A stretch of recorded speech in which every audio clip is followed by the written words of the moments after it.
Hi everyone, welcome to Miss Adams Teaches The Great Gatsby. Today we're going to be doing a read through of chapter 7. It's an absolutely enormous chapter, so we're actually going to split it out into two parts. I'm going to read the first half, or a little over half, in this video, and then you can tune in for the second half on another one. The same thing will go for the analysis. I'll do one half in one analysis video, and then there'll be a part 2 coming along for you. But for now, let's just get started. Chapter 7.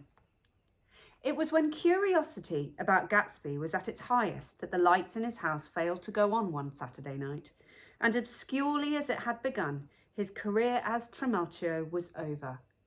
Only gradually did I become aware that the automobiles which turned expectantly into his drive stayed for just a minute and then drove sulkily away. Wondering if he were sick, I went over to find out. An unfamiliar butler with a villainous face squinted at me suspiciously from the door. "Is Mr. Gatsby sick?" "Nope." After a pause, he added, "Sir," in a dilatory, grudging way. I hadn't seen him around, and I was rather worried. "Tell him Mr. Carraway came over." "Who?" he demanded rudely. "Carraway." "Carraway. All right, I'll tell him." Abruptly, he slammed the door. My Finn informed me that Gatsby had dismissed every servant in his house a week ago and replaced them with half a dozen others, who never went into West Egg Village to be bribed by the tradesmen, but ordered moderate supplies over the telephone.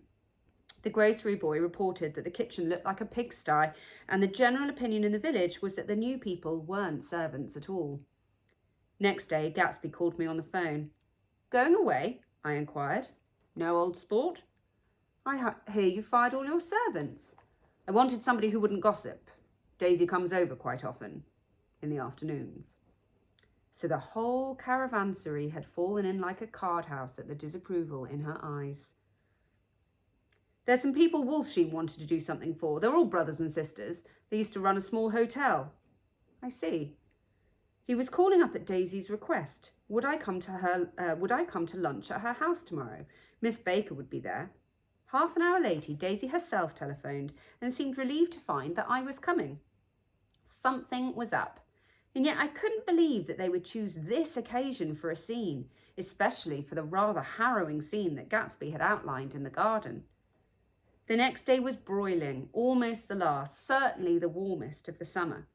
As my train emerged from the tunnel into sunlight, only the hot whistles of the National Biscuit Company broke the simmering hush at noon. The straw seats of the car hovered on the edge of combustion. The woman next to me perspired delicately for a while into her white shirtwaist, and then, as her newspaper dampened her fingers, lapsed despairingly into a deep heat with a desolate cry. Her pocketbook slapped to the floor. "Oh my!" she gasped. I picked it up with a weary bend and handed it back to her, holding it at arm's length and by the extreme tip of the corners to indicate that I had no designs upon it. But everyone nearby, including the woman, suspected me just the same. "Hot," said the conductor to familiar faces. "Some weather. Hot, hot, hot. Is it hot enough for you? Is it hot? Is it?" My commutation ticket came back to me with a dark stain from his hand.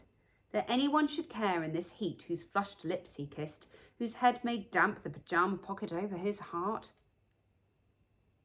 Through the hall of the Buchanan's house blew a faint wind, carrying the sound of the telephone bell out to Gatsby and me as we waited at the door. "The master's body?" roared the butler into the mouthpiece. "I'm sorry, madame, but we can't furnish it. It's far too hot to touch this noon." What he really said was, "Yes, I'll see." He set down the receiver and came towards us, glistening slightly to take our stiff straw hats. "Madame expects you in the salon," he cried, needlessly indicating the direction. In this heat, every extra gesture was an affront to the common store of life. The room, shadowed well with awnings, was dark and cool. Daisy and Jordan lay upon an enormous couch like silver idols, weighing down their own white dresses against the singing breeze of the fans. "We can't move," they said together. Jordan's fingers, powdered white over their tan, rested for a moment in mine. "And Mr. Thomas Buchanan, the athlete?" I inquired. Simultaneously, I heard his voice, gruff, muffled, husky at the hall telephone. Gatsby stood in the centre of the crimson carpet and gazed around with fascinated eyes. Daisy watched him and laughed, her sweet, exciting laugh. A tiny gust of powder rose from her bosom into the air. "The rumour is," whispered Jordan, "that that's Tom's girl on the telephone." We were silent. The voice in the hall rose high with annoyance.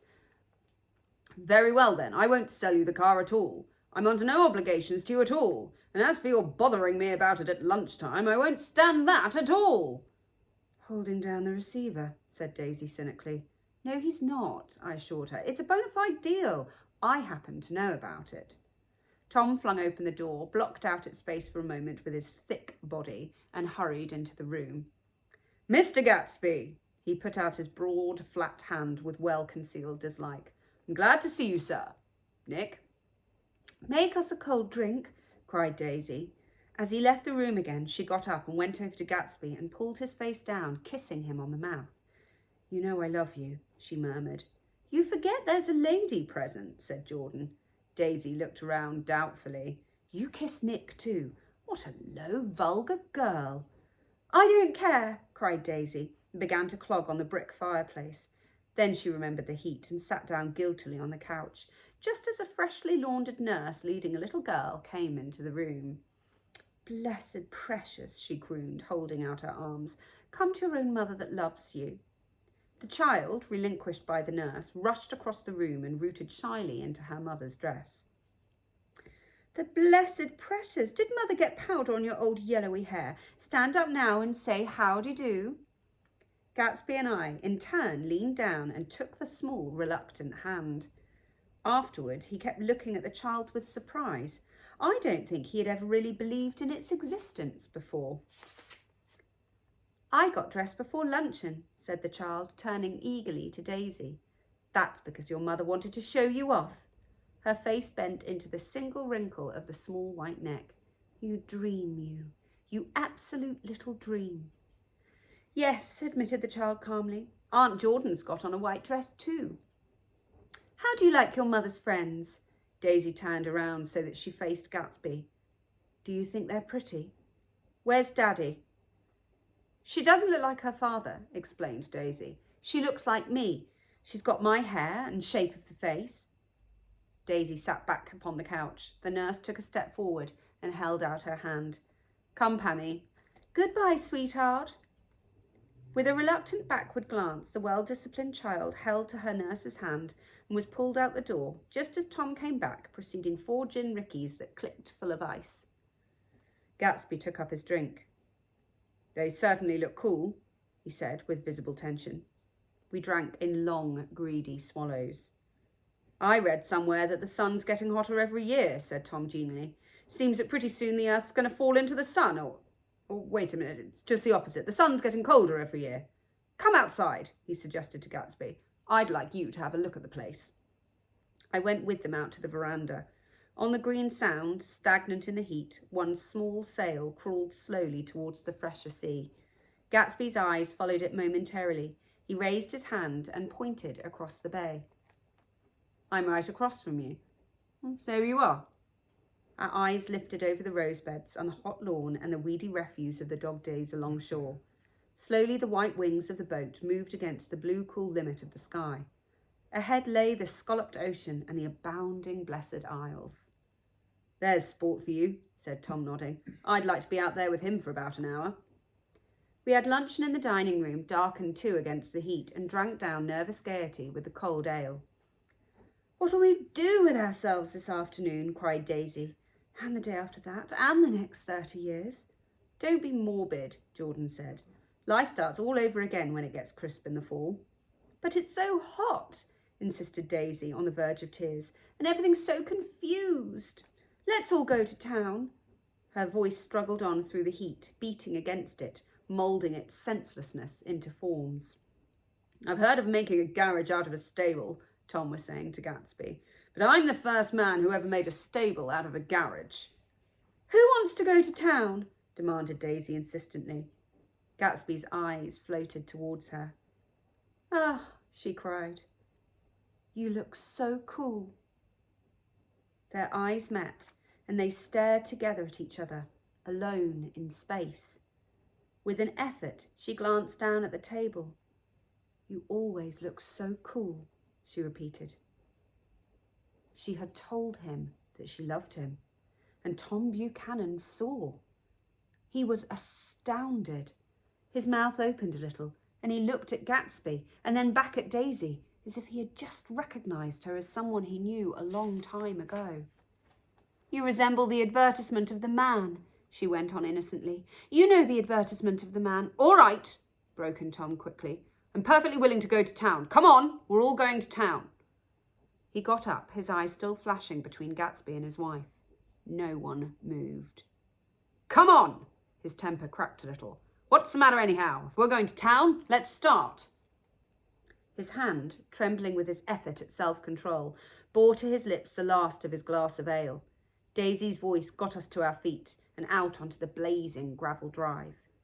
"Are we just going to go?" she objected. "Like this? Aren't we going to let anyone smoke a cigarette first?" "Everybody's smoked all through lunch." "Oh, let's have fun," she begged him. "It's too hot to fuss." He didn't answer. "Oh, have it your own way," she said. "Come on, Jordan." They went upstairs to get ready while we three men stood there shuffling the hot pebbles with our feet. A silver curve of the moon hovered already in the western sky. Gatsby started to speak, changed his mind, but not before Tom wheeled and faced him expectantly. "You got your stables here?" asked Gatsby with an effort. "About a quarter of a mile down the road." "Oh." A pause. "I don't see the idea of going to town," broke out Tom savagely. "Women get these notions into their heads." "Shall we take anything to drink?" called Daisy from an upper window. "I'll get some whiskey," answered Tom. He went inside. Gatsby turned to me rigidly. "I can't say anything in his household sport." "Oh, she's got an indiscreet voice," I remarked. "It's full of—" I hesitated. "Her voice is full of money," he said suddenly. That was it. I'd never understood before. It was full of money. That was the inexhaustible charm that rose and fell in it, the jingle of it, the cymbal's song of it, high in a white palace, the king's daughter, the golden girl. Tom came out of the house wrapping a quart bottle in a towel, followed by Daisy and Jordan wearing small tight hats of metallic cloth and carrying light capes over their arms. "Shall we all go in my car?" suggested Gatsby. He felt the hot green leather of the seat. "I ought to have left it in the shade." "Is it standard shift?" demanded Tom. "Yes." "Will you take my coupe and let me drive your car to town?" The suggestion was distasteful to Gatsby. "I don't think there's much gas," he objected. "Plenty of gas," said Tom boisterously. He looked at the gauge. "If it runs out, I can stop at a drugstore." You can buy anything at a drugstore nowadays. A pause followed this apparently pointless remark. Daisy looked at Tom frowning, and an indefinable expression, at once definitely unfamiliar and vaguely recognisable, as if I'd only heard it described in words, passed over Gatsby's face. "Come on, Daisy," said Tom, pressing her with his hand towards Gatsby's car. "I'll take you in this circus wagon." He opened the door, but she moved out from the circle of his arm. "You take Nick and Jordan. We'll follow you in the coupe." She walked close to Gatsby, touching his coat with her hand. Jordan and Tom and I got into the front seat of Gatsby's car. Tom pushed the unfamiliar gears tentatively, and we shot off into the oppressive heat, leaving them out of sight behind. "Did you see that?" demanded Tom. "See what?" He looked at me keenly, realising that Jordan and I must have known all along. "You think I'm pretty dumb, don't you?" he suggested. "Perhaps I am, but I have almost a second sight sometimes that tells me what to do. Maybe you don't believe that, but science—" He paused. The immediate contingency overtook him, pulled him back from the edge of theoretical abyss. "I've made a small investigation of this fellow," he continued. "I could have gone deeper if I'd known." "Do you mean you've been to a medium?" inquired Jordan, humorously. "What?" Confused, he stared at us as we laughed. "A medium? About Gatsby." "About Gatsby? No, I haven't. I said I'd been making a small investigation of his past." "And you found he was an Oxford man?" said Jordan helpfully. "An Oxford man?" He was incredulous. "Like hell he is. He wears a pink suit." "Nevertheless, he is an Oxford man." "Oxford, New Mexico," snorted Tom contemptuously. or something like that. Listen, Tom, if you're such a snob, why did you invite him to lunch? Demanded Jordan crossly. Daisy invited him. She knew him before we were married, God knows where. We were all irritable now with the fading ale, and aware of it, we drove for a while in silence. Then, as Dr. T.J. Eckelberg's faded eyes came into sight down the road, I remembered Gatsby's caution about gasoline. We've got enough to get us to town, said Tom. There's a garage right here, objected Jordan. I don't want to get stalled in this baking heat. Tom threw on both brakes impatiently, and we slid to an abrupt, dusty stop under Wilson's sign. After a moment, the proprietor emerged from the interior of his establishment and gazed hollow-eyed at the car. Let's have some gas, cried Tom roughly. What do you think we stopped for, to admire the view? I'm sick, said Wilson without moving. Been sick all day. What's the matter? I'm all run down. Well, shall I help myself? Demanded Tom. You sounded well enough on the phone. With an effort, Wilson left the shade in support of the doorway and, breathing hard, unscrewed the cap of the tank. In the sunlight, his face was green. I didn't mean to interrupt your lunch, he said, but I need money pretty bad, and I was wondering what you were going to do with your old car. How'd you like this one? Inquired Tom. I bought it last week. It's a nice yellow one, said Wilson as he strained at the handle. Like to buy it? Big chance. Wilson smiled faintly. No, but I could make some money on the other. What do you want money for all of a sudden? I've been here too long. I want to get away. My wife and I want to go west. Your wife does? Exclaimed Tom, startled. She's been talking about it for 10 years.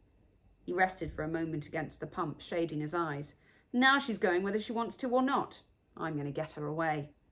The coupe flashed by us with a flurry of dust and the flash of a waving hand. What do I owe you? Demanded Tom harshly. Just got wised up something funny the last 2 days, remarked Wilson. That's why I want to get away. That's why I've been bothering you about the car. What do I owe you? $1.20. The relentless beating heat was beginning to confuse me, and I had a bad moment there before I realised that so far his suspicions hadn't alighted on Tom. He had discovered that Myrtle had some sort of life apart from him in another world, and the shock had made him physically sick. I stared at him and then at Tom, who had made a parallel discovery less than an hour before, and it occurred to me that there was no difference between men in intelligence or race so profound as the difference between the sick and the well. Wilson was so sick that he looked guilty, unforgivably guilty, as if he had just got some poor girl with child. I'll let you have that car, said Tom. I'll send it over tomorrow afternoon. That locality was always vaguely disquieting, even in the broad glare of afternoon, and now I turned my head as though I'd been warned of something behind. Over the ash heaps, the giant eyes of Dr. T.J. Eckelberg kept their vigil, but I perceived after a moment that the other eyes were regarding us with peculiar intensity from less than 20 feet away. In one of the windows over the garage, the curtains had been moved aside a little, and Myrtle Wilson was peering down at the car. So engrossed was she that she had no consciousness of being observed, and one emotion after another crept into her face, like objects into a slowly developing picture. Her expression was curiously familiar. It was an expression I had often seen on women's faces, but on Myrtle Wilson's face it seemed purposeless and inexplicable, until I realised that her eyes, wide with jealous terror, were fixed not on Tom, but on Jordan Baker, whom she took to be his wife. There is no confusion like the confusion of a simple mind, and as we drove away, Tom was feeling the hot whips of panic. His wife and his mistress, until an hour ago secure and inviolate, were slipping precipitately from his control. Instinct made him step on the accelerator with the double purpose of overtaking Daisy and leaving Wilson behind, and we sped along towards Astoria at 50 miles an hour until, among the spidery girders of the elevated, we came in sight of the easy-going blue coupe. Those big movies around 50th Street are cool, suggested Jordan. I love New York on summer afternoons when everyone's away. There's something very sensuous about it. Overripe, as if all sorts of funny fruits were going to fall into your hands. The word sensuous had the effect of further disquieting Tom, but before he could invent a protest, the coupe came to a stop, and Daisy signalled us to draw up alongside. Where are we going? She cried. How about the movies? So hot, she complained. You go. We'll ride around and meet you after. With an effort, her wit rose faintly. We'll meet you on some corner. I'll be the man smoking 2 cigarettes. We can't argue about it here, Tom said impatiently as a truck gave out a cursing whistle behind us. You follow me to the south side of Central Park in front of the Plaza. Several times he turned his head and looked back for their car, and if the traffic delayed them, he slowed up until they came into sight. I think he was afraid they would dart down a side street and out of his life forever. But they didn't. And we all took the less explicable step of engaging the parlour of a suite in the Plaza Hotel.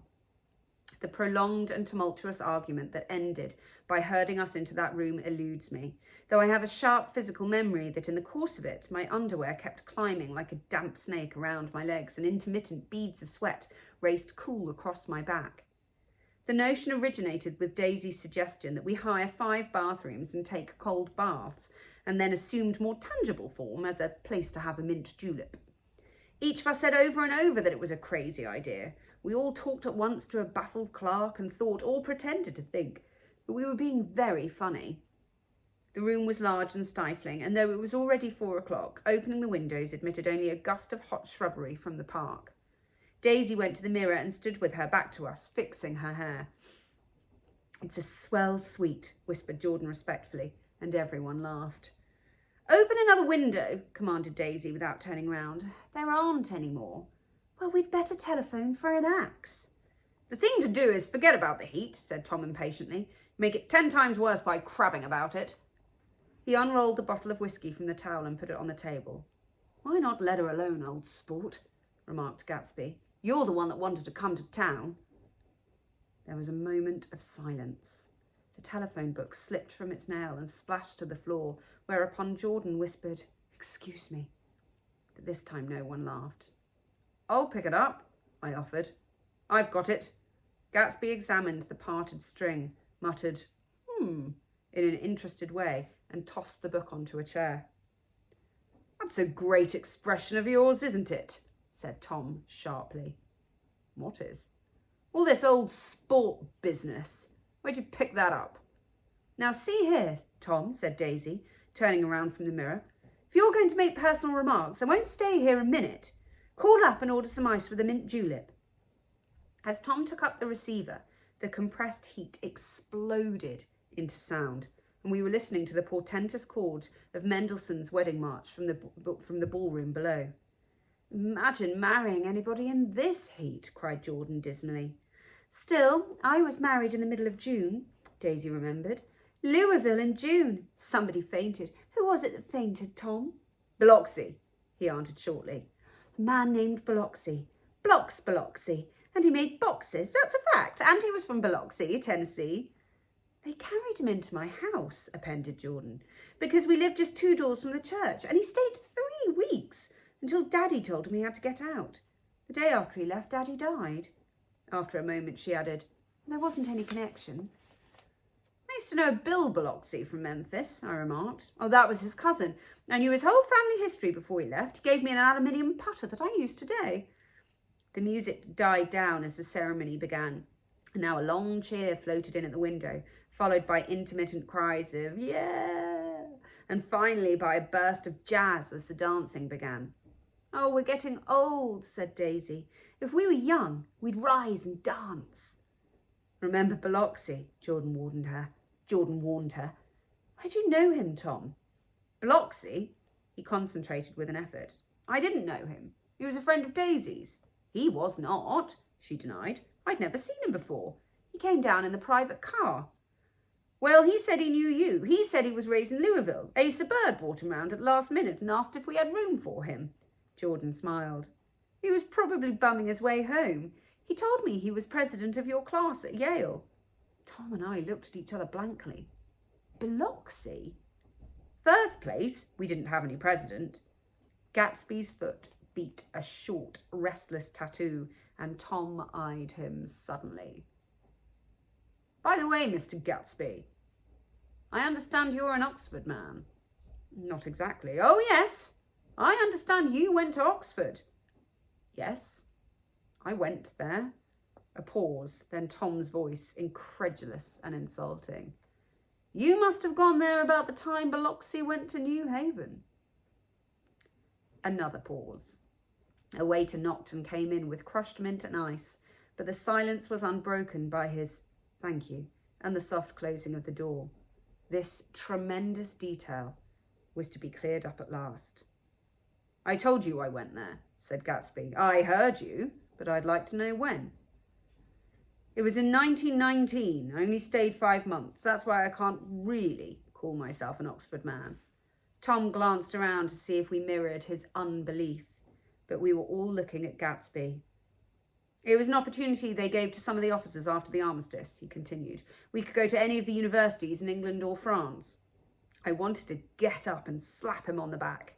I had one of those renewals of complete faith in him that I'd experienced before. Daisy rose, smiling faintly, and went to the table. Open the whiskey, Tom, she ordered, and I'll make you a mint julep. Then you won't seem so stupid to yourself. Look at the mint. Wait a minute, snapped Tom. I want to ask Mr. Gatsby one more question. Go on, Gatsby said politely. What kind of a row are you trying to cause in my house anyhow? They were out in the open at last, and Gatsby was content. He isn't causing a row. Daisy looked desperately from one to the other. You're causing a row. Please have a little self-control. Self-control, repeated Tom incredulously. I suppose the latest thing is to sit back and let Mr. Nobody from nowhere make love to your wife. Well, if that's the idea, you can count me out. Nowadays, people begin by sneering at family life and family institutions, and next they'll throw everything overboard and have intermarriage between black and white. Flushed with his impassioned gibberish, he saw himself standing alone on the last barrier of civilization. We're all white here, murmured Jordan. I know I'm not very popular. I don't give big parties. I suppose you've got to make your house into a pigsty in order to have any friends in the modern world. Angry as I was, as we all were, I was tempted to laugh whenever he opened his mouth. The transition from libertine to prig was so complete. I've got something to tell you, old sport, began Gatsby, but Daisy guessed at his intention. Please don't, she interrupted helplessly. Please, let's all go home. Why don't we all go home? That's a good idea. I got up. Come on, Tom. Nobody wants a drink. I want to know what Mr. Gatsby has to tell me. Your wife doesn't love you, said Gatsby. She's never loved you. She loves me. You must be crazy, exclaimed Tom automatically. Gatsby sprang to his feet, vivid with excitement. She never loved you, do you hear? He cried. She only married you because I was poor and she was tired of waiting for me. It was a terrible mistake, but in her heart she never loved anyone except me. At this point, Jordan and I tried to go, but Tom and Gatsby insisted with competitive firmness that we remain, as though neither of them had anything to conceal, and it would be a privilege to partake vicariously of their emotions. Sit down, Daisy. Tom's voice groped unsuccessfully for the paternal note. What's been going on? I want to hear all about it. I told you what's been going on, said Gatsby. Going on for 5 years. And you didn't know. Tom turned to Daisy sharply. You've been seeing this fellow for 5 years? Not seeing, said Gatsby. No, we couldn't meet. But both of us loved each other all that time, old sport, and you didn't know. I used to laugh sometimes, but there was no laughter in his eyes. To think that you didn't know. Oh, that's all. Tom tapped his thick fingers together like a clergyman and leaned back in his chair. You're crazy, he exploded. Can't speak about what happened 5 years ago because I didn't know Daisy then. And I'll be damned if I see how you got within a mile of her, unless you brought the groceries to the back door. But all the rest of that's a goddamn lie. Daisy loved me when she married me, and she loves me now. No, said Gatsby, shaking his head. She does, though. The trouble is that sometimes she gets foolish ideas in her head and doesn't know what she's doing. He nodded sagely. And what's more, I love Daisy too. Once in a while I go off on a spree and make a fool of myself, but I always come back, and in my heart I love her all the time. You're revolting, said Daisy. She turned to me and her voice, dropping an octave lower, filled the room with thrilling scorn. Do you know why we left Chicago? I'm surprised they didn't treat you to the story of that little spree. Gatsby walked over and stood beside her. Daisy, that's all over now, he said earnestly. It doesn't matter anymore. Just tell him the truth, that you never loved him, and it's all wiped out forever. She looked at him blindly. Why? How could I love him? Possibly. You never loved him. She hesitated. Her eyes fell on Jordan and me with a sort of appeal, as though she realised at last what she was doing, and as though she had never all along intended doing anything at all. But it was done now. It was too late. I never loved him, she said, with perceptible reluctance. Not at Capiolani? Demanded Tom suddenly. No. From the ballroom beneath, muffled and suffocating, chords were drifting up on hot waves of air. Not that day I carried you down from the punch bowl to keep your shoes dry? There was a husky tenderness in his tone. Daisy? Please don't. Her voice was cold, but the rancour was gone from it. She looked at Gatsby. There, Jay, she said, but her hand as she tried to light a cigarette was trembling. Suddenly she threw the cigarette and the burning match on the carpet. Oh, you want too much, she cried to Gatsby. I love you now. Isn't that enough? I can't help what's past. She began to sob helplessly. I did love him once, but I loved you too. Gatsby's eyes opened and closed. You loved me too? He repeated. Even that's a lie, said Tom savagely. She didn't know you were alive. Why, there's things between Daisy and me that you'll never know, things that neither of us can ever forget. The words seemed to bite physically at Gatsby. I want to speak to Daisy alone, he insisted. She's all excited now. Even alone, I can't say I never loved Tom, she admitted in a pitiful voice. It wouldn't be true. Of course it wouldn't, agreed Tom. She turned to her husband. As if it mattered to you, she said. Of course it matters. I'm going to take better care of you from now on.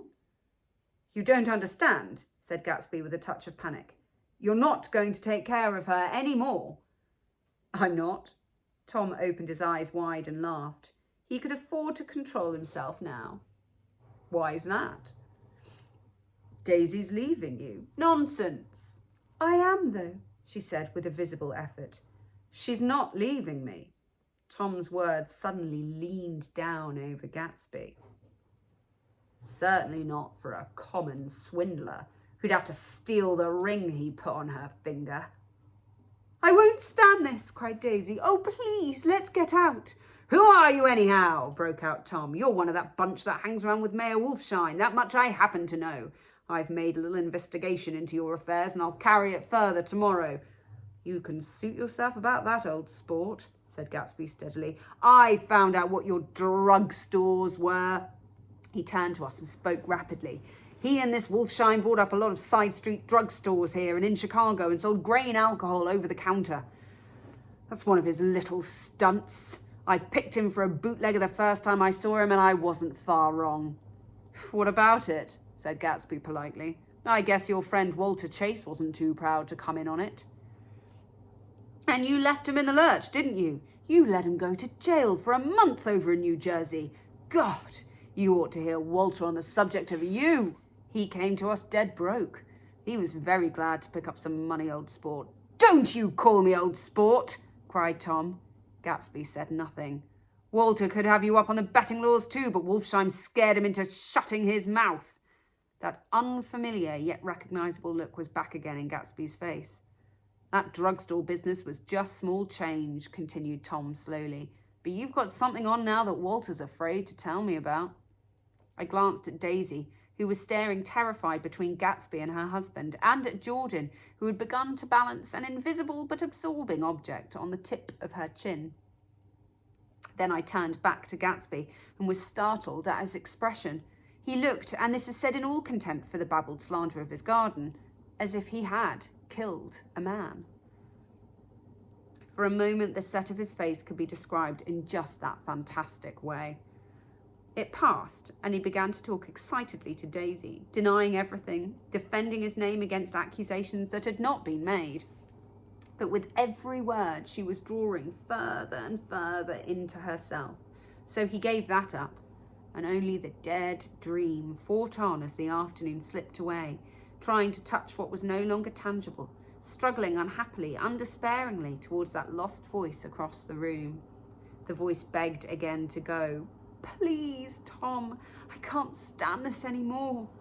Her frightened eyes told that whatever intentions, whatever courage she had had, were definitely gone.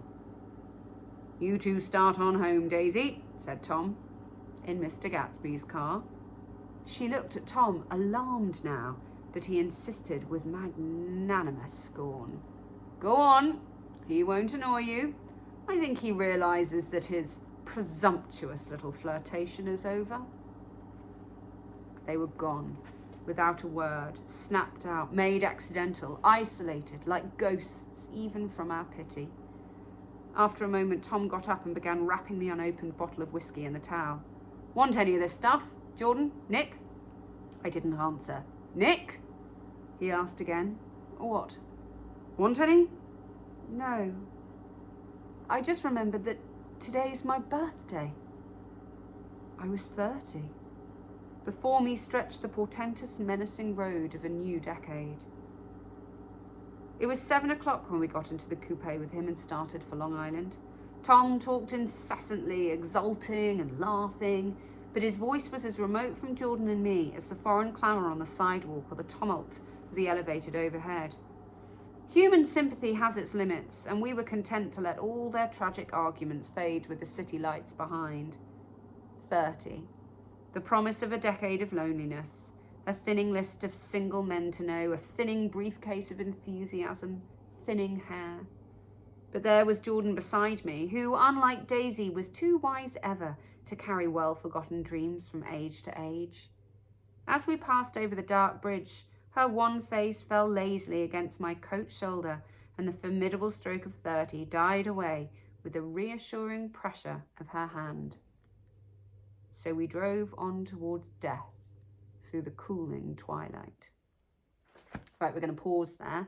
Sorry, because we're not finished the chapter. We're about 2/3 through, but it's such a long one that I feel like I need to break it up somehow, and that feels like a sensible place. Oh my goodness, so much has happened, so many revelations, but obviously this is all about the end of the dream, the death of the dream. If you want a little bit more focus, more analytical work, check out my video that is analysing that section of the chapter, focusing on character and theme as always. Otherwise, stay tuned for the second half of this chapter. It will be shorter because, like I said, we've only got about a third left. But it's a sensible place to stop. If you have not subscribed, why not? Click the button, please. You can do a little red square where you can see my face at this moment, hopefully. Click that button, subscribe, and then you'll be alerted of all the other videos that are coming your way, or check out my playlists for any other videos to help you with your study of English language and literature. That's it from me. Thank you so much for watching. Happy revising, happy reading.